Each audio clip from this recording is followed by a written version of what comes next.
एक मोज़ाइक शास्त्रीय प्राचीन काल के लगभग सभी आधुनिक विद्वान यीशु के ऐतिहासिक सत्यता पर सहमत हैं। यीशु के जीवन के वृत्तांत सुसमाचार में निहित हैं, विशेषतः नूतन नियम के 4 विहित सुसमाचारों में। अकादमिक शोध से सुसमाचार की ऐतिहासिक विश्वसनीयता और यीशु की घनिष्ठता से प्रतिबिंब पर विभिन्न विचार सामने आए हैं। 8 दिन की वयस्स में यीशु का शिश्नग्र चर्मच्छेदन किया गया था। एक युवा वयस्क के रूप में योया द्वारा बपतिस्मा दीक्षा लिया गया था और जंगल में 40 दिनों और रातों के उपवास के बाद उन्होंने अपना परिचर्या शुरू किया। उन्हें अक्सर रब्बी बोला जाता था। यीशु अक्सर साथी यहूदियों के साथ इस बात पर वाद विवाद करते थे कि ईश्वर का उत्कृष्ट अनुसरण कैसे किया जाए, उपचार में लगे रहे, दृष्टांतों में शिक्षा दी और अनुयायियों को एकत्र किया, जिनमें से उनके 12 प्राथमिक शिष्य थे। उन्हें यरूशलेम में गिरफ्तार किया गया और यहूदी अधिकारियों द्वारा मुकदमा चलाया गया, रोमन सरकार को सौंप दिया गया और यहूदिया के रोमन प्रीफेक्ट पोंतियुस पिलातुस के आदेश पर क्रूस पर चढ़ाया गया। उनकी मृत्यु के बाद उनके अनुयायियों को विश्वास हो गया कि वो मृतकों में से पुनर्जीवित हो उठे हैं और उनके स्वर्गारोहण के बाद उन्होंने जो समुदाय बनाया वह अंततः प्रारंभिक यीशु मसीही चर्च बन गया, जो एक विश्वव्यापी आंदोलन के रूप में विस्तृत हुआ। उनकी शिक्षाओं और जीवन के वृत्तांतों को शुरू में मौखिक प्रसारण द्वारा संरक्षित किया गया था, जो लिखित सुसमाचार का स्रोत था। यीशु धर्ममीमांसा में ऐसी मान्यताएं शामिल हैं कि यीशु पवित्र आत्मा द्वारा गर्भ में आए थे, मरियम नामक एक कुमारी से जन्म हुए थे, उन्होंने चमत्कार किए, यीशु चर्च की स्थापना की, पापों का क्षतिपूर्ति हेतु बलिदान के रूप में क्रूस पर चढ़कर मरे, मृतकों में से उठे और स्वर्ग में चढ़ गए जहां से वे लौटेंगे। आमतौर पर यीशु मानते हैं कि यीशु लोगों को ईश्वर से पुनर्मिलन में सक्षम बनाते हैं। नाइसीन आह्वान का दावा है कि यीशु जीवित और मृतकों का न्याय करेंगे, या तो उनके शारीरिक पुनरुत्थान से पूर्व या पश्चात। यीशु युगात शास्त्र में यीशु के दूसरे आगमन से जुड़ी एक घटना। अधिकांश यीशु को ईश्वर पुत्र के अवतार के रूप में पूजते हैं, जो त्रित्व के 3 व्यक्तित्वों में से द्वितीय हैं। यीशु का जन्म प्रतिवर्ष साधारणतः 25 दिसंबर को क्रिसमस के रूप में मनाया जाता है। गुड फ्राइडे पर उनके क्रूस पर चढ़ने और ईस्टर रविवार को उनके पुनरुत्थान का सम्मान किया जाता है।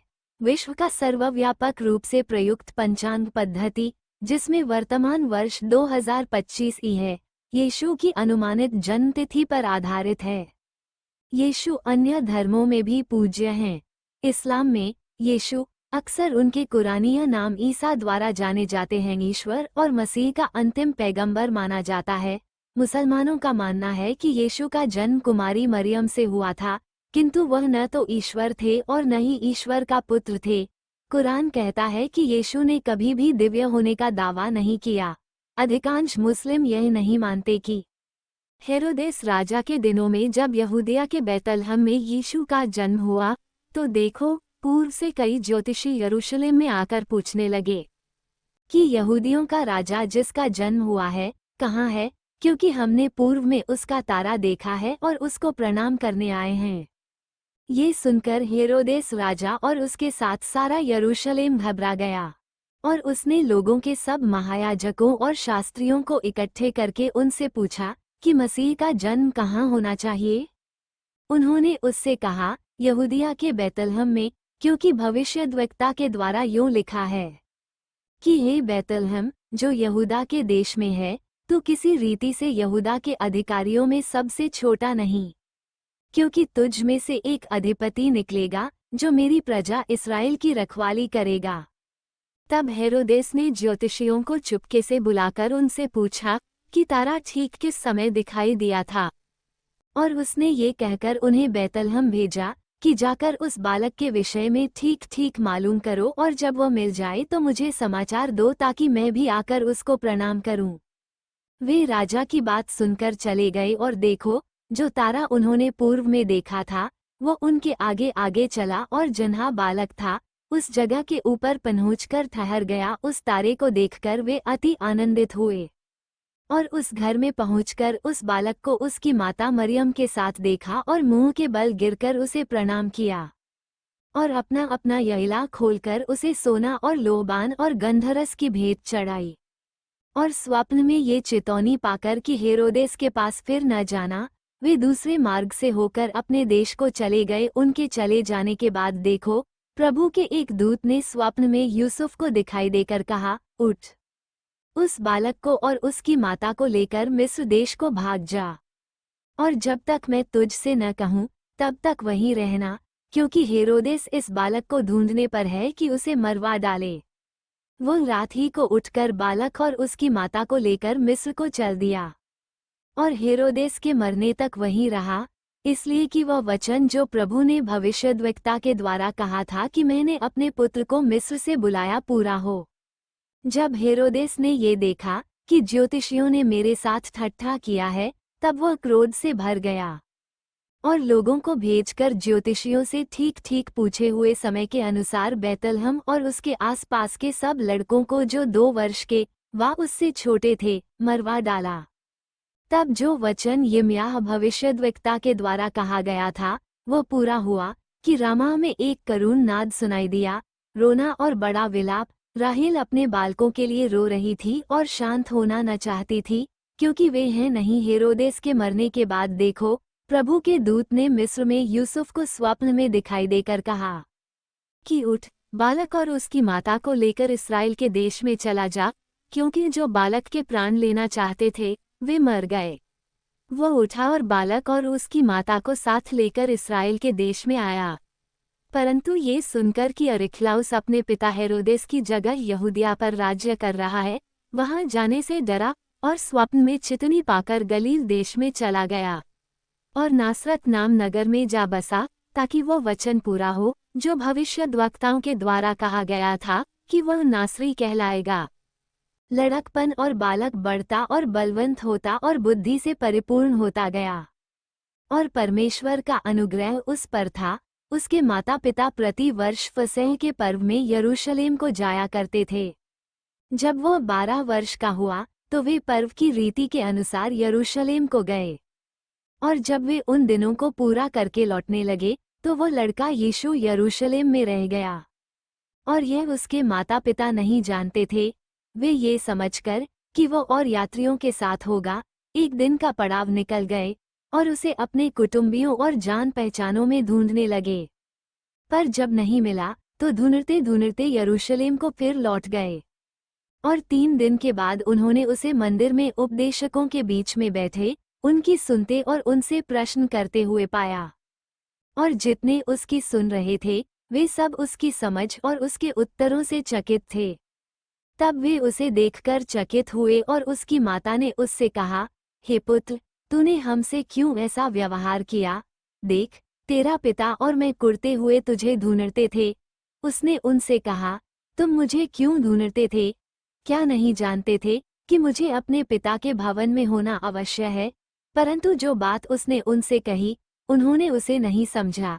तब वो उनके साथ गया और नासरत में आया और उनके वश में रहा, और उसकी माता ने ये सब बातें अपने मन में रखीं, और यीशु बुद्धि और दील डौल में और परमेश्वर और मनुष्यों के अनुग्रह में बढ़ता गया।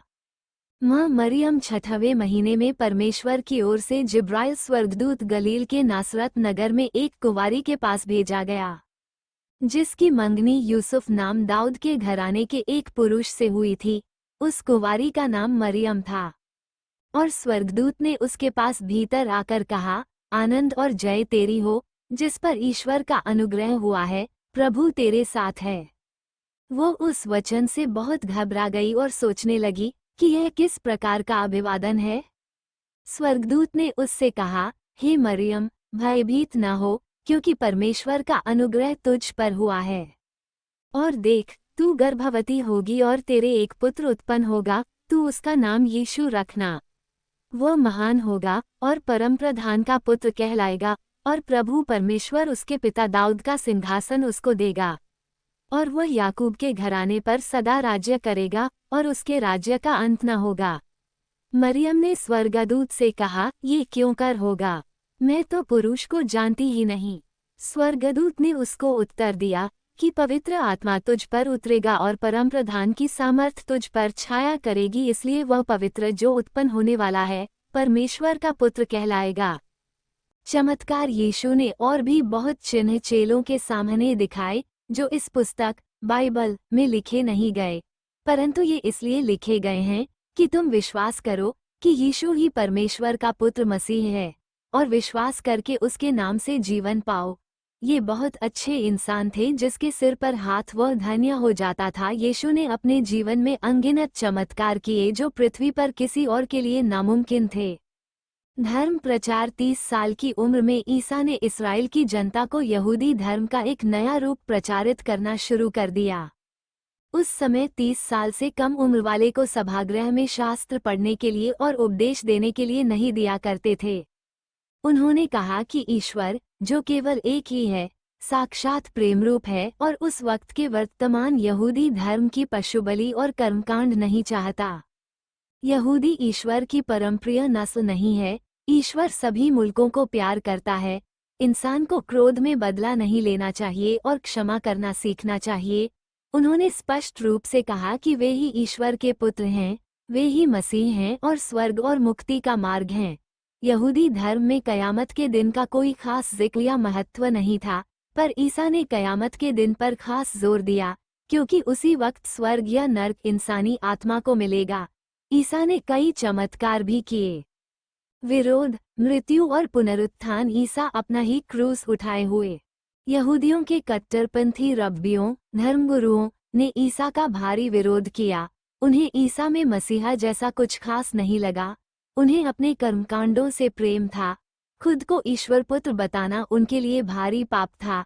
इसलिए उन्होंने उस वक्त के रोमन गवर्नर पिलातुस को इसकी शिकायत कर दी। रोमनों को हमेशा यहूदी क्रांति का डर रहता था, इसलिए कट्टरपंथियों को प्रसन्न करने के लिए पिलातुस ने ईसा को क्रूस, सलीब पर मौत की दर्दनाक सजा सुनाई। बाइबल के मुताबिक रोमी सैनिकों ने ईसा को कोड़ों से मारा। उन्हें शाही कपड़े पहनाए, उनके सर पर कांटों का ताज सजाया और उन पर थूका और ऐसे उन्हें तौहीन में यहूदियों का बादशाह बनाया। पीठ पर अपना ही क्रूस उठवा के रोमियों ने उन्हें गलगता तक लिया, जहां पर उन्हें क्रूस पर लटकाना था। गलगता पहुंचने पर उन्हें मदिरा और पित्त का मिश्रण पेश किया गया था। उस युग में यह मिश्रण मृत्युदंड की अत्यंत दर्द को कम करने के लिए दिया जाता था। ईसा ने इसे इनकार किया। बाइबल के मुताबिक ईसा दो चोर के बीच क्रूस पर लटकाया गया था। ईसाइयों का मानना है कि क्रूस पर मरते समय ईसा मसीह ने सभी इंसानों के पाप स्वयं पर ले लिए थे और इसलिए जो भी ईसा में विश्वास करेगा उसे ही स्वर्ग मिलेगा। मृत्यु के 3 दिन बाद ईसा वापस जी उठे और 40 दिन बाद सीधे स्वर्ग चले गए। ईसा के 12 शिष्यों ने उनके नए धर्म को सभी जगह फैलाया। यही धर्म ईसाई धर्म कहलाया।